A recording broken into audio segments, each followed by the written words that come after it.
ॐ भूर्भुवः स्वः तत्सवितुर्वरेण्यं भर्गो देवस्य धीमहि धियो यो नः प्रचोदयात्। ओम शांति शांति शांति। कल हमने आप लोगों को ये समझाने का प्रयास किया था कि किसी देश की महानता का आधार या उसका बेस हिस्ट्री, कल्चर, हेरिटेज नहीं हो सकता। किसी देश की महानता, ग्रेटनेस का base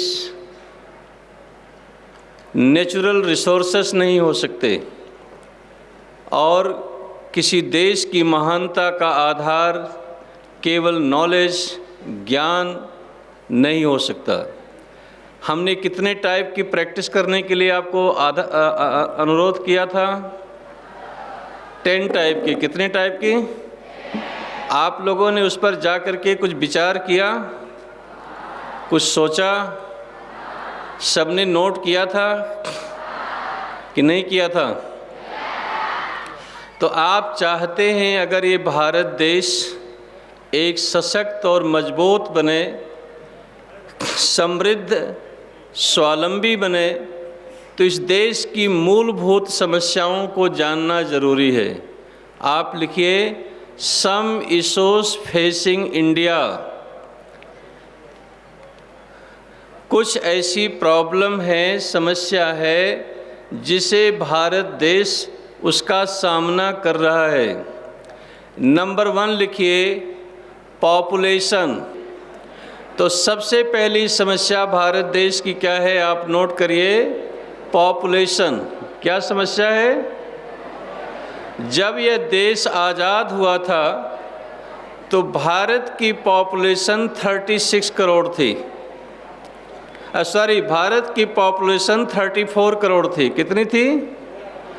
3 crore population waste Pakistan का था, 3 करोड़ पॉपुलेशन ईस्ट पाकिस्तान का था, और 34 करोड़ इंडिया का पॉपुलेशन था। आज़ादी के आज कितने वर्ष हो गए? 71 हुए, 72 हुए? याद है आपको? तो इतने वर्ष के अंदर आज इंडिया की ऑफिशियल पॉपुलेशन 134 करोड़ है और अनऑफिशियल पॉपुलेशन 135 करोड़ है।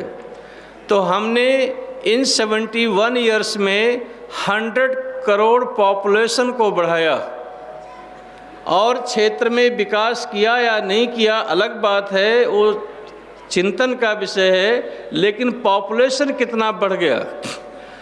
आप बताइए, जब ये देश आज़ाद हुआ था तो 30 लाख स्क्वायर किलोमीटर हमारा ये कंट्री था। तो ज़मीन तो कुछ बढ़ा नहीं, लैंड तो कुछ बढ़ा नहीं, वाटर कुछ बढ़ा नहीं, नेचुरल रिसोर्सेस कुछ बढ़े नहीं, फॉरेस्ट को आपने बढ़ाया नहीं, लेकिन पॉपुलेशन आपने बढ़ाने का काम किया। तो सबसे पहली समस्या क्या है भारत देश की? आबादी, पॉपुलेशन। तो लिखो, नीड फॉर पॉपुलेशन कंट्रोल। हमें आबादी को नियंत्रित करना चाहिए। तो आप आबादी को नियंत्रित करने के लिए प्रयास करेंगे, और इसे कंट्रोल करना हम सब लोगों की जिम्मेदारी है। तो भारत देश की जो सभी समस्याएं हैं, उसमें सबसे बड़ी समस्या है पॉपुलेशन, आबादी। आप दूसरी समस्या लिखिए, क्या है?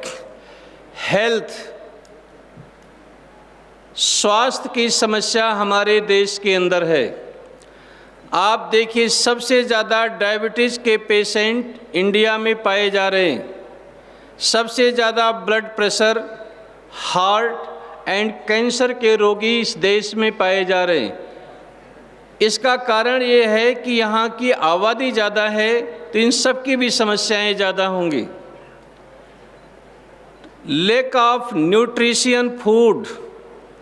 ऐसा नहीं कि हमारे देश में खाना नहीं है, लेकिन जो क्वालिटी का खाना मिलना चाहिए उस क्वालिटी का खाना, न्यूट्रिशन फूड की इंडिया में कमी है। अभी एक रिपोर्ट आई है कि दुनिया आउट ऑफ 117 कंट्री, पूरे विश्व में 117 देश ऐसे हैं जिनके पास में अच्छे खाने की, अच्छे फूड की कमी है। उसमें भारत का स्थान 102 नंबर पर है। अर्थात 117 कंट्री में हमारा स्थान 102 पर है। हमसे सिर्फ 15 देश और पीछे हैं जो अच्छा खाना नहीं खा सकते। तो लैक ऑफ न्यूट्रिशन फूड, जो फूड की क्वालिटी होना चाहिए, कितना protein, carbohydrate, vitamins, minerals, enzymes, वो फूड भारत देश के लोगों के पास कमी है। और इसीलिए जो हमारा लाइफ का रेशियो है, एज रेशियो है, उसमें कमी है। आप देखिए अभी हमारे इलेक्शन कमीशन ऑफ इंडिया के मुताबिक हमारे देश की एवरेज आयु 68 ईयर्स है, जबकि दुनिया में लोगों की आयु बढ़ रही है। अब केरला की 78 ईयर्स है, चूँकि उन्होंने अपने इन्वायरमेंट को ठीक रखा है, खाने में अच्छा फूड को यूज़ कर रहे हैं, तो उनकी 10 बरस और इंडिया के स्टेट से ज़्यादा है। लेकिन और भी देशों में उनकी एवरेज एज काफ़ी हो रही है। तो इसके लिए हमें अच्छा खाना खाना चाहिए। क्या करना चाहिए? जिसमें प्रोटीन्स हों, विटामिन्स हों, मिनरल्स हों, सब चीज़ को यूज़ करना चाहिए। तो दूसरी समस्या क्या है? Health issues. और आप सब लोगों को अपने स्वास्थ्य का ख्याल रखना चाहिए। स्वास्थ्य कैसे ठीक रहेगा? तो आपको अच्छा खाना और नियमित एक्सरसाइज, ठीक है, और संतुलित जीवन, इस पर आपको काम करना चाहिए। तीसरा जो सबसे बड़ा प्रॉब्लम है इस देश में, पॉल्यूशन। क्या समस्या है? आप विश्व में टॉप 20 पॉल्यूटेड सिटी जो हैं, वर्ल्ड की 20 सबसे ज़्यादा पॉल्यूटेड सिटी हैं, उसमें भारत देश में 14 सिटी पॉल्यूटेड सिटी हैं। वर्ल्ड में टॉप 20 पॉल्यूटेड सिटी में इंडिया के पास कितनी सिटी हैं? 14 सिटी। उस सिटी के नाम जानना चाहते हैं?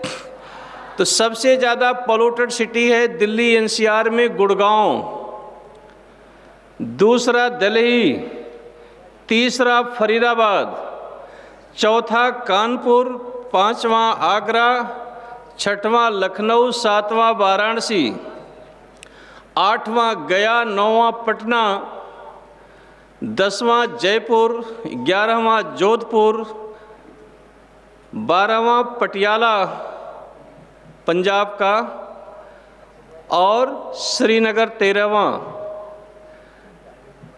और दिल्ली एनसीआर में 14वां है फरीदाबाद। तो ये 14 पॉल्यूटेड सिटी भारत देश के अंदर हैं। तो आप समझिए कि पर्यावरण को ठीक जब तक नहीं रखेंगे तो आप फ्रेश एयर, अच्छी हवा आपको नहीं मिलेगी, अच्छे वाटर, पीने का पानी नहीं ठीक होगा, तो स्वास्थ्य का, हेल्थ पर कितना बुरा असर पड़ेगा। तो पहली समस्या क्या बताया मैंने? पॉपुलेशन, दूसरी हेल्थ, और तीसरा पोल्यूशन। चौथी सबसे बड़ी समस्या है इस देश की एजुकेशन डेफिसिट। आप देखिए जब ये देश आज़ाद हुआ था तो हमारे देश में लिटरेसी रेशियो 18% था। 100 में 18 आदमी लिखना पढ़ना जानते थे। लेकिन आज़ादी के 72 ईयर्स के बाद अभी भारत सरकार जो बता रही है, हमारे देश में लिटरेसी रेशियो 74.04% है। अर्थात 100 आदमी हिंदुस्तान में हैं तो 26 आदमी आज़ादी के 72 ईयर्स के बाद भी लिखना पढ़ना नहीं जानते हैं। और जो लोग स्कूल में पढ़ने जाते हैं तो वहाँ क्या प्रॉब्लम है? लैक ऑफ क्वालिटी एजुकेशन, जो शिक्षा की गुणवत्ता है उसकी कमी है। आप देखिए हायर एजुकेशन क्या है, दुनिया के सामने हम कहाँ खड़े हैं।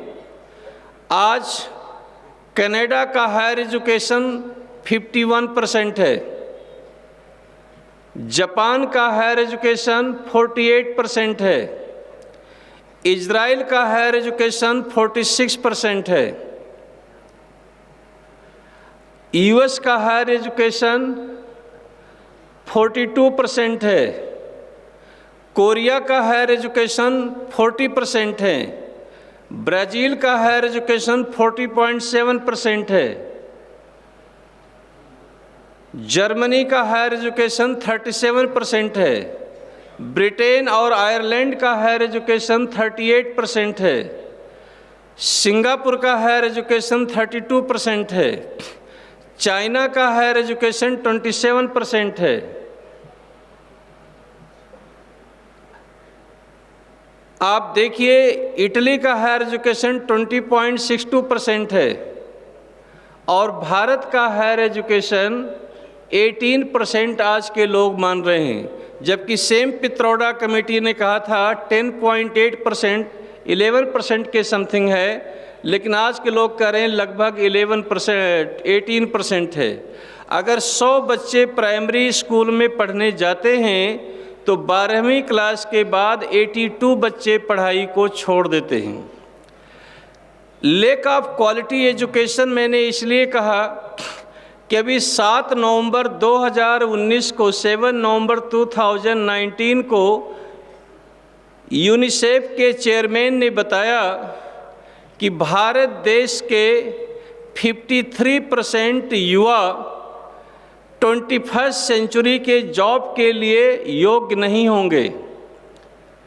का 2030 तक 2030 तक भारत देश के 53% जो यंगेस्ट पॉपुलेशन है वो 21st सेंचुरी की जो जॉब है उसके लिए एलिजिबल नहीं होंगे, क्योंकि वहाँ टेक्नोलॉजी का काम है, आपको वहाँ स्किल का काम है। और जो पीछे समस्या हमने आपको पोल्यूशन के विषय में बताया था, उसके लिए भी 7 नवंबर 2019 को रिपोर्ट आई थी। दुनिया के 153 कंट्री के वैज्ञानिक 11,298 साइंटिस्ट 11,298 साइंटिस्ट वर्ल्ड के 153 कंट्री के लोग थे। उन्होंने साफ रूप से एक सर्कुलर जारी किया बिना झिझक बिना डरे कि 2030 तक अगर हम लोगों ने अपने लाइफ स्टाइल में चेंजिंग नहीं लाए तो 2030 तक यह धरती मनुष्य को रहने के लायक नहीं होगी।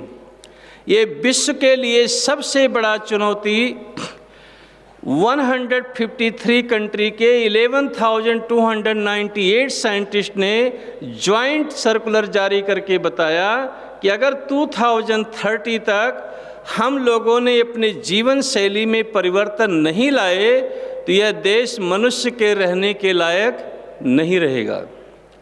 तो यहाँ पर्यावरण की समस्या और दूसरी सबसे बड़ी चीज़ है लैक ऑफ क्वालिटी एजुकेशन, और शिक्षा में गुणवत्ता की कमी है।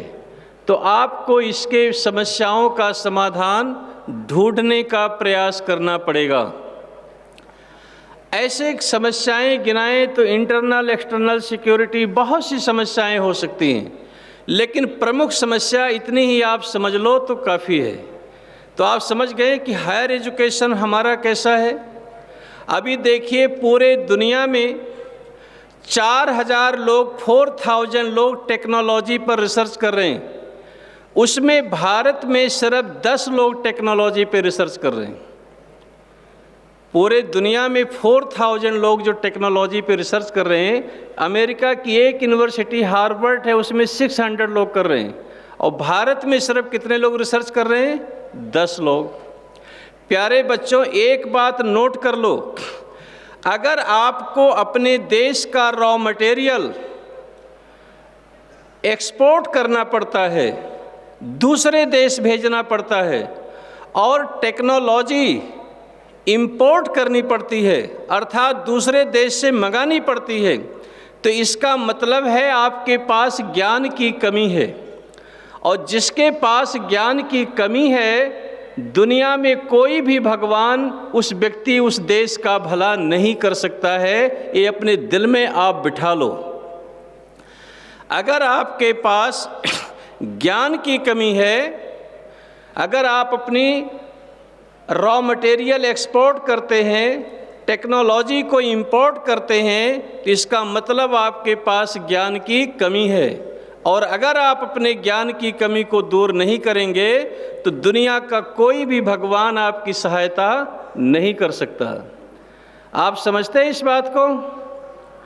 अब आप चाहते हैं इस समस्या का समाधान होना चाहिए या नहीं होना चाहिए? इसका समाधान कौन करेगा? 2001 में जब अमेरिका में वर्ल्ड ट्रेड सेंटर पर अटैक हुआ, उनके 2 टावर डिस्ट्रॉय कर दिए गए। कितने टावर डिस्ट्रॉय किए गए? उनके नाम मालूम है आपको? World trade centre and pentagon. तो जब 2 टावर डिस्ट्रॉय किए गए, तो वहाँ के लोग किसी चर्च में समाधान करने नहीं गए, वहाँ के लोग कोई पोप पादरी से सलाह मांगने नहीं गए। वहाँ के लोगों ने क्या किया? हार्वर्ड यूनिवर्सिटी में गए, येल यूनिवर्सिटी में गए, उन्होंने विस्कॉन्सिन में गए, और भी उनकी जो यूनिवर्सिटी थी, प्रोफेसर थे, उनको बुलाया, कहा आपके ऊपर हम पैसे खर्च करते हैं, आप ये सोच करके बताओ ये दोबारा अटैक हमारे देश में वापस नहीं होना चाहिए और हमें क्या करना चाहिए। तो उन लोगों ने न्यूयॉर्क के मेयर के लीडरशिप में 13 प्रैक्टिस बताया, 13 पॉइंट, कहा अगर इसका प्रैक्टिस करेंगे तो दोबारा अटैक आपके देश में नहीं होगा।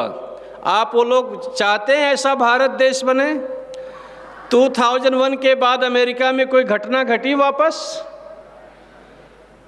क्यों नहीं हुई? हमारे देश में एक बार आतंकवादी घटना होती, फिर दोबारा क्यों होते हैं? तो और ये कहते हैं सरकार काम नहीं करती है। तो सरकार कौन है? सरकार आप हैं। और जब तक देश के सिटीजन अपने जिम्मेदारी को नहीं समझेंगे, तब तक दुनिया की भारत कोई सरकार समस्या का समाधान नहीं कर सकती। तो अगर आप चाहते हैं ये देश में आतंकवादी हमले ना हो, भ्रष्टाचार बेईमानी ना हो, कोई लुटेरे आपको लूट करके ना जाएं, तो आपको इन पॉइंट को फॉलो करना चाहिए। लिखिए, नंबर 1, फर्स्ट थिंग फर्स्ट, आवश्यक कार्य पहले करो, पहली चीज पहले करो। तो सबसे पहला काम क्या है? सबसे पहले आप अपने स्वास्थ्य को ठीक रखो, फिर बाद में ज्ञान को प्राप्त करो। फिर स्वास्थ्य प्राप्त कर लिया, ज्ञान आपके पास आ गया, फिर उसके बाद आप धन प्राप्त करो। अर्थात आवश्यक कार्य पहले करो। तो पहला काम क्या है आप लोग का? हेल्थ को ठीक रखना। आज कितने बच्चे पीटी में आए थे? कितने सो रहे थे? जो सो रहे थे वो हाथ खड़ा कर दो। कितने लोग पीटी में? शर्माओ मत, देखो, ट्रूथ एंड ट्रांसपेरेंसी। जो झूठ बोलता है वो अपने आप को धोखा देता है, और जो अपने साथ गद्दारी करता है वो दुनिया में किसी के साथ वफादारी नहीं कर सकता है। तो अगर जो बच्चा कहेगा कि मैं आज प्रैक्टिस में पीटी में नहीं आया था, वो उसकी प्रशंसा होगी। झूठ कभी नहीं, अपनी गलती को छिपाना नहीं चाहिए। एक बात याद रखो, जो व्यक्ति अपने गलती को छिपाता है वह अपनी ज़िंदगी को बर्बाद करता है, और जो इंसान अपनी गलती को सुधारता है वह दुनिया का महान इंसान बनता है। तो आप सच्चाई से बताओ कितने लोग पीटी में नहीं आए थे? एक ने खड़ा किया हाथ, और कोई? पीछे लोग कुछ कर रहे हैं, उधर लड़कियां काफ़ी कर रही हैं, वो लोग नहीं आए थे। तो आप देखिए, फर्स्ट थिंग फर्स्ट, सबसे पहला काम है अपने स्वास्थ्य को ठीक रखो। आप लोग सुबह ठंड लगती है, मैंने क्या नारा दिया था कल? ठंड को, ठंड हमें, और जो ठंड को लगेगा तो फिर बोलो कोई काम कर पाएगा? अब जाओ कहोगे हमें पानी, गर्म पानी से नहाना है। आप फौज में जाना चाहते हैं, नहीं जाना चाहते? कितने लोग जाना चाहते हैं?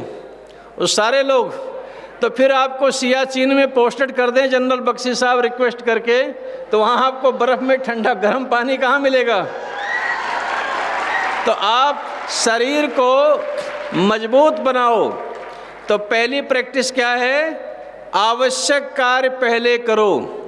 अब दूसरी प्रैक्टिस लिखो, प्रिपेयर रिलेंटलेसली, कर्मठता पूर्वक तैयारी करो, बिना रुके बिना थके निरंतर तैयारी करो।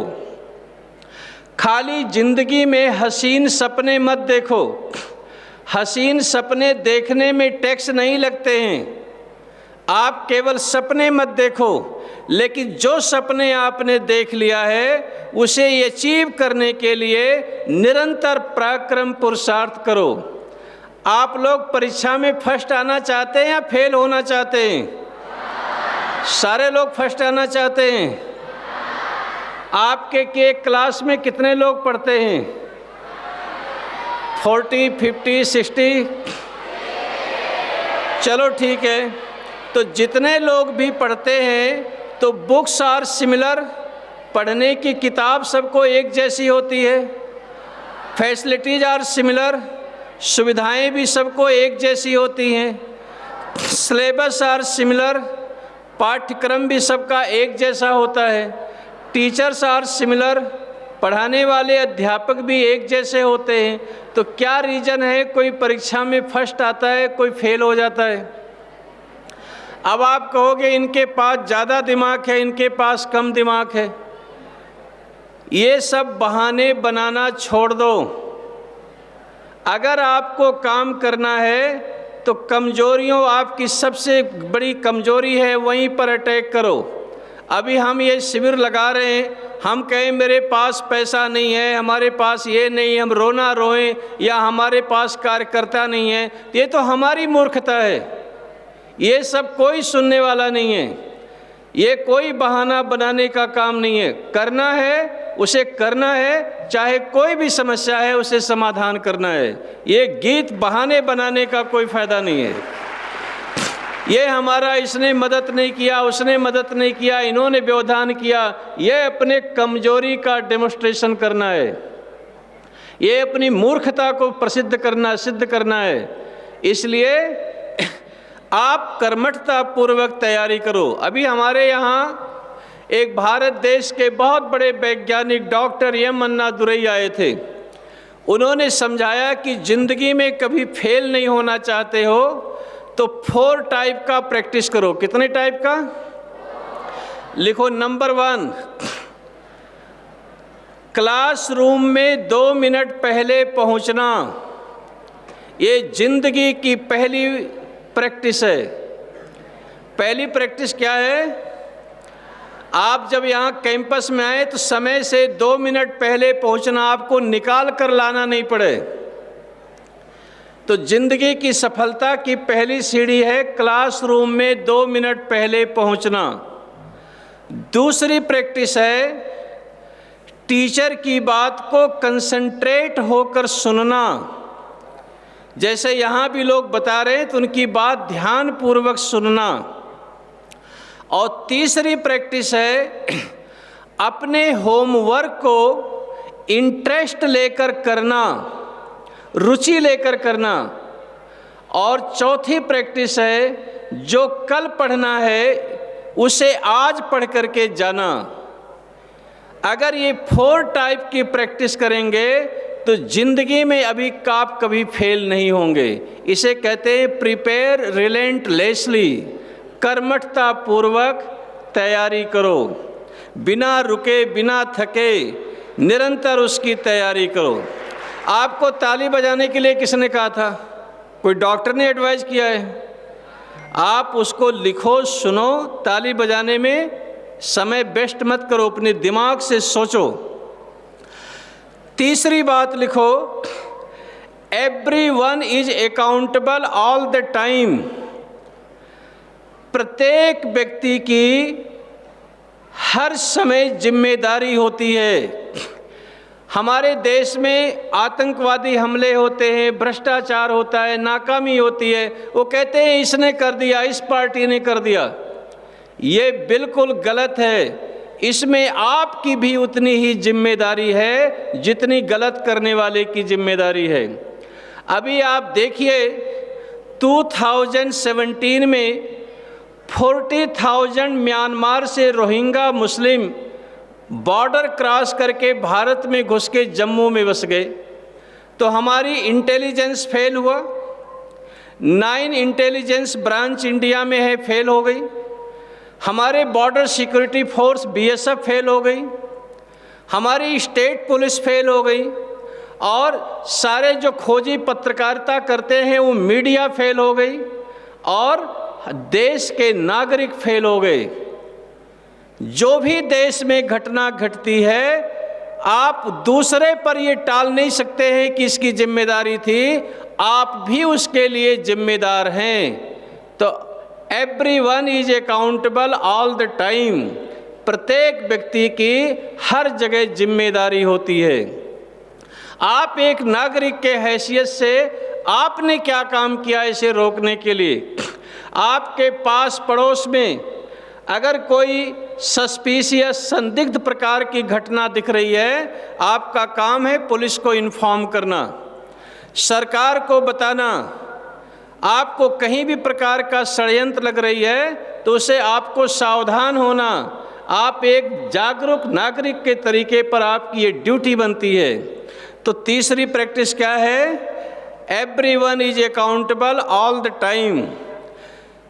फोर्थ पॉइंट लिखिए, surround yourself with great people. आप महान लोगों के एसोसिएशन में रहो। हमेशा दोस्ती इंटेलेक्चुअल लोगों से करो, ग्रेट लोगों से करो, बड़े लोगों के साथ में रहो, ताकि उसके साथ आपके जीवन, आपके रहन सहन, आपके विचार में परिवर्तन आएंगे। तो surround yourself with great people. 5वीं प्रैक्टिस है, रिफ्लेक्ट देन डिसाइड। पहले चिंतन करो, बाद में निर्णय करो। अर्थात पहले सोचो फिर फैसले करो। होता क्या है, पहले हम फैसले कर लेते हैं और बाद में सोचते हैं। नहीं, कोई भी काम करने से पहले सोचो और फिर फैसला करो।